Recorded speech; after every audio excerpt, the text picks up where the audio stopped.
Hello friends, आज के video में हम देखने वाले हैं आपका अगर जेसीबी, पॉकलैंड, हाइवा, क्रेन इस टाइप का कोई भी रेंटिंग का बिजनेस होगा तो इस सॉफ्टवेयर से आपको क्या क्या सहायता मिलने वाली है, क्या क्या बेनिफिट्स है इस सॉफ्टवेयर में, उसके आप फायदे उठा सकते हैं। सो आइए स्टार्ट करते हैं। आज की वीडियो में हम खाली ओवरव्यू देखने वाले हैं सॉफ्टवेयर का, ज्यादा डिटेल में नहीं जाएंगे। अगर ज्यादा डिटेल में इंफॉर्मेशन चाहिए आपको तो आप हमारे नीचे दिए गए नंबर पे कांटेक्ट कर सकते हैं, हम आपको ऑनलाइन डेमो दिखा देंगे। दूसरी चीज, सॉफ्टवेयर ये बेसिकली हम आज का जो डेमो बना रहे हैं ये ट्रांसपोर्ट के बिजनेस के लिए नहीं बना रहे, जिसमें एलआर बिल्टी वगैरह बनते हैं, तो उसके लिए भी अगर आपकी कोई रिक्वायरमेंट है तो आप हमें कांटेक्ट कर सकते हैं, उसके लिए भी हम अलग से आपको डेमो दे देंगे। आइए स्टार्ट करते हैं। क्या क्या चीजें हमने इसमें दे रखी है आपके जेसीबी, पॉकलैंड, हाइवा ये सारे बिजनेस को मैनेज करने के लिए। हम सबसे पहले तो मास्टर्स में नहीं जाएंगे, आपके जो कस्टमर्स वगैरह हैं तो वो हम आज के वीडियो में नहीं कवर करेंगे। जो मेन चीज है, जो कोर पार्ट है आपके बिजनेस का, जो बिलिंग होगा, व्हीकल का मैनेजमेंट होगा, उसको हम कवर करेंगे। हम चलते हैं ट्रांसपोर्ट में। ट्रांसपोर्ट में सबसे पहले तो आपको यहाँ पर मशीनें ऐड करनी होती हैं। तो मशीन कैसे ऐड करना है, यहाँ पे सिंपली हमें मशीन का नंबर डालना रहता है। मशीन नंबर, व्हीकल नंबर हमने लिख रखा है उसको। मशीन जैसे हमने कर दिया MH13 और इसको कुछ भी डाल दीजिए आप अपने हिसाब से। JK1212 ये मेरा मशीन है। तो ये मशीन कौन सी टाइप का है, ये मेरा पॉकलैंड होगा, जेसीबी होगा, हाइवा या ट्रक, इनमें से कोई भी टाइप का हो सकता है। अगर आपको और भी टाइप ऐड करने तो यहाँ पे मास्टर ट्रांसपोर्ट में हमने व्हीकल टाइप का एक ऑप्शन दे रखा है, यहाँ पर से भी आप उसके टाइप ऐड कर सकते हैं। ऐसा व्हीकल का नंबर ऐड कर दिया। यहाँ पे हमें पॉकलैंड सिलेक्ट करना है। यहाँ पे वो जो मशीन है वो किसकी है, अगर आपकी खुद की मशीन है तो यहाँ पे आप ऑन कर दीजिए, और अगर थर्ड पार्टी की मशीन आपने हायर करी होगी तो उसका भी हमने यहाँ पे प्रोविजन दे रखा है। सबसे पहले तो आपको थर्ड पार्टी का यहाँ पे नाम ऐड करना रहेगा मास्टर में जाकर के, तब जाकर के यहाँ पे लिस्ट में उनके नाम डिस्प्ले हो जाएंगे।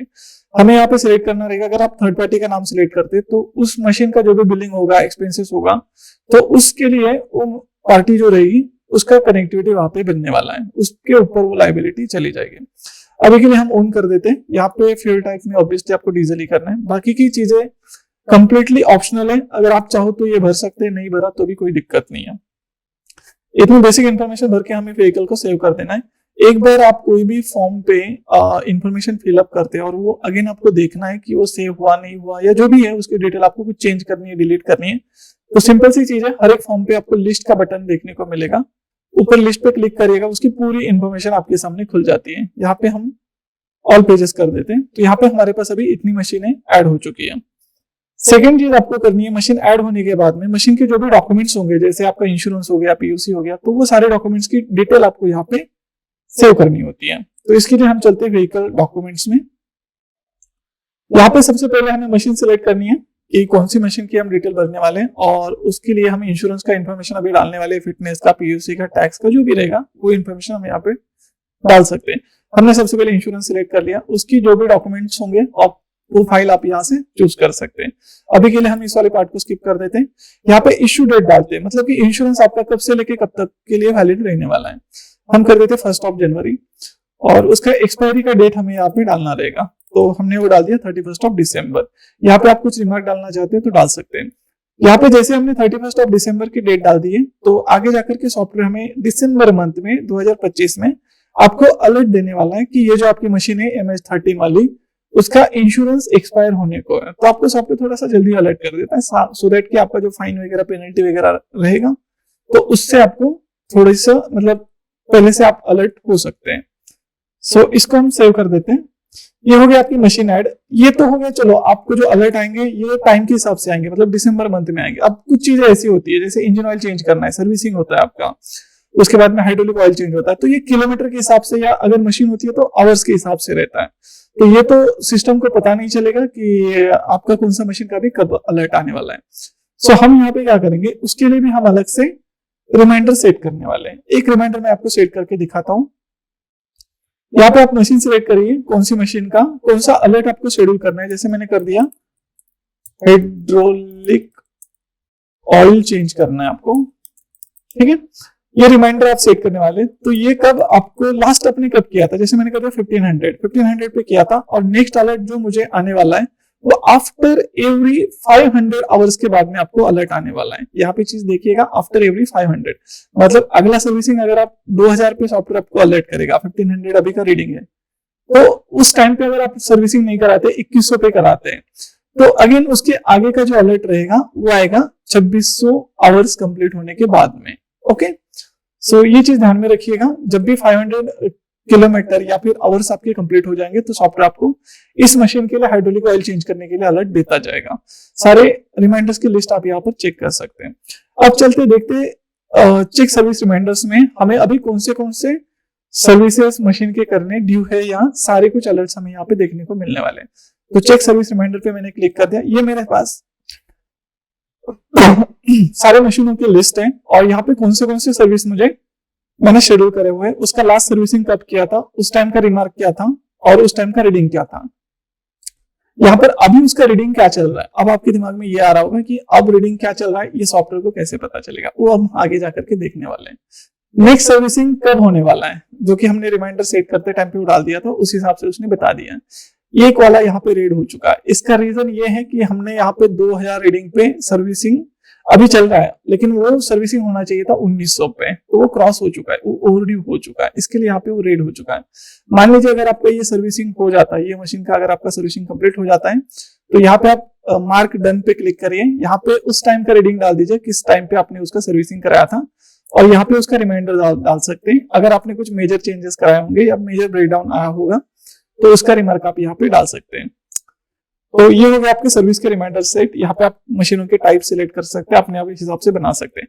अब आते हैं आपके रेगुलर एक्टिविटी जो रहेंगे उसकी बात आती है, तो उसको हम यहाँ पे कर लेते हैं लॉक शीट। काफी सारे लोगों को पता होगा कि व्हीकल लॉक शीट क्या होता है, अगर नहीं बताएं तो मैं आपको बता देता हूँ कि डेली बेसिस पे आप हर एक मशीन का रिकॉर्ड यहाँ पे मेंटेन करते हैं। तो क्या क्या रिकॉर्ड रहता है, ये हर एक बिजनेस पे डिपेंड करता है कि हर एक का अलग अलग हो सकता है। तो एक मैं आपको फॉर्मेट दिखा देता हूँ, इसमें जितनी भी इंफॉर्मेशन है वो सारी आपके हिसाब से ये कस्टमाइज हो सकती है। यहाँ पे कस्टमर का सामने से जो रिक्वायरमेंट होता है उस हिसाब से हम इस चीज को बनाते हैं। कुछ लोगों का इसमें डिमांड था कि हमें आइटम भी सिलेक्ट करना है, जैसे हाईवा वगैरह रहता है आपका, ट्रक वगैरह, तो उस केस में क्या मटेरियल आप कहाँ भेज रहे हो वो भी इंफॉर्मेशन आपको चाहिए होती है। तो अभी हम मशीनों के हिसाब से देख रहे हैं, मैंने वो चीजें अभी हटा दी है और मशीनों के हिसाब से जो रीडिंग चाहिए वो यहाँ पे मैं लेके आया हूँ। तो यहाँ पे हम कस्टमर सिलेक्ट कर लेते हैं, जैसे मैंने पीडब्ल्यूडी ऑफिस किया, यहाँ पे आपको लोकेशन डाल देना है, कौन सा लोकेशन है, शुरू का रीडिंग कितना था और एंडिंग का रीडिंग, जैसे इवनिंग के टाइम पे अगर आप मशीन बंद किए होगे तो उस टाइम का रीडिंग क्या था वो आपको यहाँ पे डालना है। तो ये होने के बाद आपका यहाँ पे टोटल कितना समय उस मशीन ने काम किया है वो निकल के आता है। उस मशीन पे उस दिन ऑपरेटर कौन था, अगर आपको उसका भत्ता वगैरह वो भी ऐड करना है तो वो भी आप यहाँ पे ऐड करवा सकते हैं। अभी के लिए हमने डीजल का प्रोविजन दे रखा है, वो देख लेते हैं। यहाँ पे डीजल कितना क्वांटिटी, मतलब कितना लीटर आपने डाला होगा वो डाल देना है और उसकी अमाउंट आप यहाँ पे डाल सकते हैं, जो कि मैंने कर दी 14,000 रुपीज। अब ये डीजल आपने खुद भरा है या आपके बिहाफ पे कस्टमर ने भरा हुआ है। अगर कस्टमर ने भरा होगा तो यहाँ पे आप बिलिंग पार्टी कर सकती है, जो कि आपकी पीडब्ल्यूडी ऑफिस है। सो इससे होगा क्या कि आगे जब आप उसका बिलिंग बनाओगे तो बिलिंग में वो हो सकता है कि प्लस माइनस हो जाए। अगर कस्टमर ने डीजल डाला होगा तो कस्टमर के बिल में से माइनस हो सकता है। अगर आपने खुद डाला है तो हो सकता है कि वो कस्टमर के बिल में से माइनस नहीं करना है आपको। इस बेसिस पे आपकी मशीन का एवरेज भी निकलने वाला है और इससे हमें पता चलता है कि मशीन का अभी का रीडिंग कितना है, जो कि हम अलर्ट की बात कर रहे थे कि सिस्टम को पता चलेगा कि उसका इंजन ऑयल चेंज करने का भी सर्विसिंग ड्यू है कि नहीं है। तो इस बेसिस पे वो चीजें पता चल जाती है। अब यहाँ पे और एक कैच है कि हर एक बिजनेस में लॉक शीट हो सकता है कि फॉलो ही ना हो, तो उस केस में कैसे करेंगे। तो उस केस में रहता ये है कि आप उसका चालान बनाते हैं। अगर आपका ट्रक वगैरह है, आपका मशीन है, तो उस केस में आप उसका चालान बनाते हैं कि कौन सा मटेरियल लेके गया था, ऐसा करके, मतलब काफी सारी चीजें होती है। तो उस केस में कोई चिंता नहीं करनी आपको, आप उसका डायरेक्टली चालान बना के भी बिल बना सकते हैं। इसको हम अभी के लिए सेव कर देते हैं। ये अपना एक व्हीकल का लॉक शीट बन गया है। अब लॉक शीट से हम बिल कैसे बनाएंगे। एक चीज और एक मुझे क्लियर करनी है आपको कि हमने यहाँ पे पीडब्ल्यूडी ऑफिस करके कस्टमर सिलेक्ट किया था, ये कि गवर्नमेंट का ऑफिस रहता है। तो इसमें आप गवर्नमेंट के अगर प्रोजेक्ट्स भी लेते हैं ना तो उसको भी हमने कवर किया हुआ है। तो गवर्नमेंट के प्रोजेक्ट्स रहते हैं तो उनका एडब्ल्यूडी आप पे करते हैं, सिक्योरिटी डिपॉजिट होता है, बहुत सारी चीजें होती है, डेडलाइन वगैरह रहता है, अगर उनके पेमेंट के टर्म्स रहते हैं, वर्क ऑर्डर रहता है। तो इन चीजों के लिए भी इसमें प्रोविजन दिए गए। उस पर भी अगर आपको डिटेल में इंफॉर्मेशन चाहिए तो वो भी डिटेल इंफॉर्मेशन आप हमारी टीम से ले सकते हैं। तो ये होगा आपका लॉक शीट आपने एक भरा। तो महीना भर में जितने भी आप लॉक शीट भरेंगे तो उसका आप एक बिल भी कन्वर्जन कर सकते हैं, मतलब बिल बना सकते हैं इन शॉर्ट। तो यहाँ पे हम सारे लॉकशीट सिलेक्ट कर सकते हैं। मैं अभी के लिए ना सारी लॉकशीट सिलेक्ट कर देता हूँ। आप यहाँ पे देख सकते हैं जिनके सामने बिल नंबर आया हुआ है उनके हमने ऑलरेडी बिल जनरेट कर रखे हैं। अभी यहाँ पे एक ही कस्टमर है पीडब्ल्यूडी का, मतलब एक ही एंट्री है, तो एक एंट्री हम सिलेक्ट करते हैं। जैसे आप एंट्री सिलेक्ट करते हैं तो नीचे लिस्ट में वो ऐड हो जाती है। यहाँ पर आप देख सकते हैं मैंने दूसरी भी मशीन सिलेक्ट कर ली है, तो उस मशीन का यहाँ पे अलग से रीडिंग ऐड हो रहा है। ये मशीन मेरी 8 आवर्स चली थी। यहाँ पे सेम MS12 JK 1212 KJ 1212 ये मशीन अगर मैं दोबारा से सिलेक्ट करता हूँ तो यहाँ पर आप देख सकते हैं मशीन वहीं पर है। उसका वर्किंग आवर्स जो है वो 16 हो गया, बट उसका बिल बन गया, तो उसको हम अभी सिलेक्ट नहीं कर सकते। यहाँ पे आपको उस मशीन का जो रेट होगा वो डालना है। अगेन यहाँ पे अगर आपका ब्रेकर होगा, बकेट होगा, तो उस हिसाब से भी इसका बिलिंग हो सकता है। यहाँ पे हमें डेट रेंज डालनी है कि कब से लेकर के कब तक की हमने लॉक शीट सिलेक्ट करे हुए हैं, और यहाँ पे हमें डेट डाल देनी है कि कौन सी डेट को हमें वो बिल जनरेट करना है।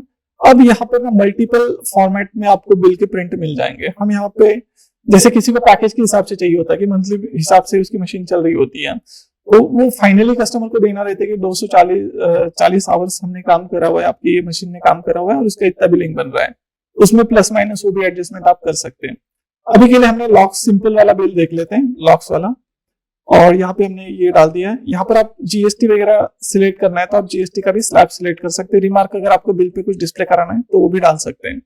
यहाँ पे आप अदर चार्जेस भी डाल सकते हैं, जैसे हम देखते हैं लोडिंग चार्जेस वगैरह हैं। तो मान लीजिए हमने यहाँ पे 5000 रुपीज कर दिया है, तो 16,000 प्लस 5,000 21,000 रुपए का आपका ये बिल जनरेट होने वाला है।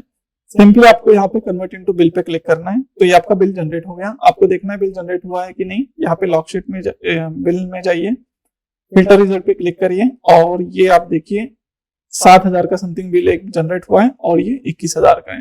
शायद हमने अभी 7,000 का बनाया था। देखते हैं बिल का फॉर्मेट कैसा है। तो हमने प्रिंट पे क्लिक कर दिया है। यहाँ पर आप देख सकते हैं ये सिंपल वाला बिल फॉर्मेट है।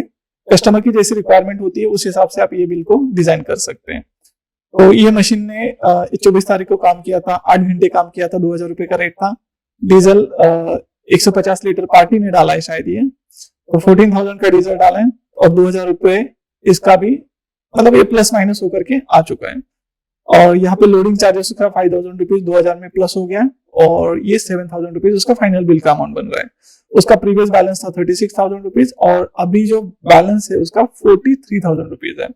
नीचे बैंक की डिटेल है, आप ये टर्म्स कंडीशन अपने हिसाब से मॉडिफाई कर सकते हैं, रिसीवर सिग्नेचर, और ये अपने लोगो वगैरह यहाँ पर अपडेट कर सकते हैं।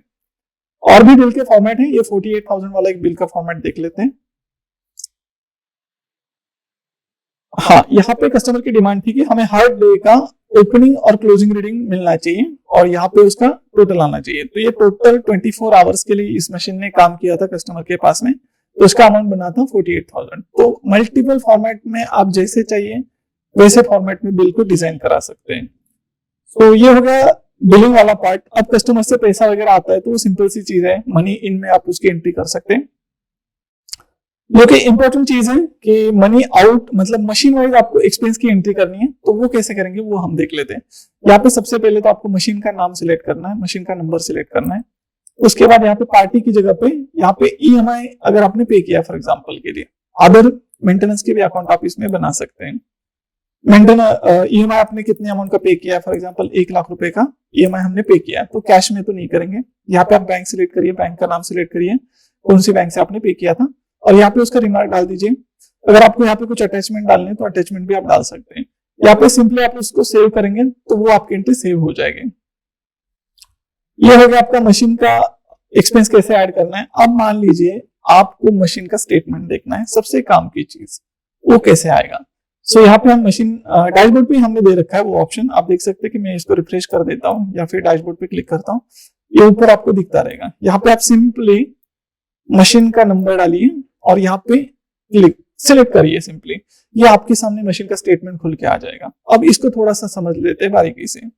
यहाँ पे टोटल रीडिंग है, मतलब हम अगर डेट रीडिंग डाल देते 1 महीना भर की, तो 1 महीना भर में मशीन कितने आवर्स के लिए मशीन ने काम किया है। उसके बाद है टोटल डीजल मशीन ने कितना खाया है, और पर आवर के हिसाब से मशीन ने कितना डीजल खाया, जो कि 6 लीटर है। ओके, यहाँ पे स्टेटमेंट में अगर हम देखेंगे तो उस मशीन ने कौन सी डेट को कौन से कस्टमर के पास काम किया था, कितने आवर्स के लिए काम किया था और कितना डीजल खाया था। उसके बाद यहाँ पर मशीन ने कितने पैसे हमें कमा के दिए थे, मतलब हमने कस्टमर को कितना उसका बिल रेज किया था, और यहाँ पे मशीन का मेंटेनेंस आ जाएगा। तो यहाँ पे हमने 2 एंट्री डाली हुई ईएमआई की, आप देख सकते हैं ईएमआई कट गया अपना 1,30,000 रुपए, और उस मशीन ने हमें जनरेट करके दिए 2,33,000 रुपए। तो अब फाइनली देखेंगे तो 1,03,000 रुपए उस मशीन का बैलेंस बाकी है, मतलब प्रॉफिट में हमें 1,03,000 रुपए दिख रहे हैं। तो ये हो गया आपका मशीन को लेकर के। अब मान लीजिए आपको कस्टमर का स्टेटमेंट देखना है, जैसे मेरे पास मल्टीपल कस्टमर्स की लिस्ट है, इसी में आ जाएगा आपको उसी में कस्टमर का भी नाम डालना है और मशीन का भी नाम डालना है, वो अलग अलग जगह पे लेके जाएगा आपको।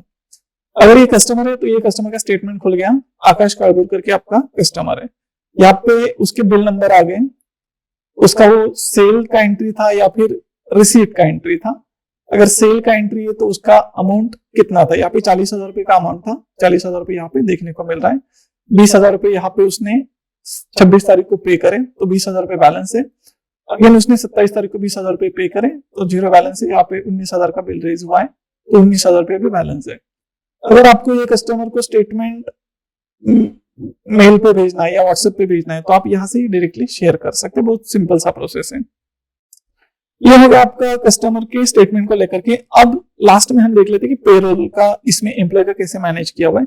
देखिए एम्प्लॉय का जो इसमें मैनेज किया बहुत डिटेल में किया, बहुत डीप में किया है। बेसिकली आपको करना क्या है कि आप खुद भी उसका अटेंडेंस लगा सकते हैं, यहाँ पे उसका सैलरी वगैरह आप अपने हिसाब से डाल सकते हैं। जैसे यहाँ पे एक एम्प्लॉय प्रतीक करके यहाँ पे उसका एब्सेंट प्रेजेंट ऐसे आप चूज कर सकते हैं। डिटेल में जाओगे तो उसका इन टाइम आउट टाइम ये सारी चीजें आप यहाँ पर मेंशन कर सकते हैं। हम यहाँ पे आपको सजेस्ट क्या करते हैं कि आप हमारे अगर हाई एंड वाले प्लान के लिए जाते हैं तो हम उसमें आपको एक एम्प्लॉय का पेरोल ऐप भी प्रोवाइड करते हैं। उसमें आप सिंपली वो ऐप एम्प्लॉय को हैंड ओवर करेंगे, उसके मोबाइल में इंस्टॉल करेंगे। तो एम्प्लॉय की रिस्पॉन्सिबिलिटी बस इतनी है कि डेली मॉर्निंग में जब भी वो काम स्टार्ट करेगा तो उसको डेली मॉर्निंग में उसके मोबाइल में से एक सेल्फी लेनी है मशीन के साथ में, बेटा रहेगा मशीन के साथ में लेगा तो वो ज्यादा वैलिड लगेगा। तो उससे क्या होगा कि उसकी अटेंडेंस भी लगेगी, उसकी एक फोटो अपने पास आ जाएगी और सबसे काम की चीज उसका लोकेशन ट्रैक होना स्टार्ट हो जाएगा। जब तक उसका मोबाइल स्टार्ट है तब तक उसका डिवाइस वो लोकेशन को ट्रैक करता रहेगा और आपको यहाँ पे लोकेशन मिलता रहेगा। आप यहाँ पे उसका फोटो भी देख सकते हैं और उसका लोकेशन भी ट्रैक कर सकते हैं, वो अभी कहाँ पे है या फिर दिन भर में वो कहाँ कहाँ गया है, वो सारी चीजें आपको मैप पे दिख जाएगी। इसके अलावा एम्प्लॉय को एडवांस वगैरह देते हैं, एम्प्लॉय को लोन देते हैं, एम्प्लॉय को पेमेंट पे करते हैं, सारी चीजें, उसका सैलरी स्लिप निकल कर आ जाएगा, एम्प्लॉय का स्टेटमेंट है, उसका लोकेशन यहाँ पर आप देख सकते हैं, ये सारी चीजें। अकाउंटिंग रिपोर्ट में अगर आप देखोगे तो यहाँ पर आपको डे वाइज भी रिपोर्ट मिल जाती है, प्रॉफिट रिपोर्ट है, जीएसटी के भी सारे रिपोर्ट आपके इसमें जनरेट होने वाले हैं और भी काफी सारी चीजें यूटिलिटी में सेटिंग्स में वगैरह, इसको आप अच्छे से यूटिलाइज कर सकते हैं। अभी के लिए फ्रेंड्स इतना ही। अगर आपकी और भी कुछ रिक्वायरमेंट है और भी कुछ आपको सॉफ्टवेयर के बारे में समझना है तो आप बेहिचक हमारे दिए गए नंबर पे कांटेक्ट करिए, हमारे साथ ऑनलाइन एक बार डेमो कर लीजिए, आपके सारे डाउट्स क्लियर करवा देंगे। और आपके हिसाब से कुछ रिक्वायरमेंट भी आती है, कुछ चेंजेस भी करना है तो अभी के लिए हम ओपन है, हम आपको वो चीजें करवा के दे सकते हैं। Thank you, thanks for watching, love you.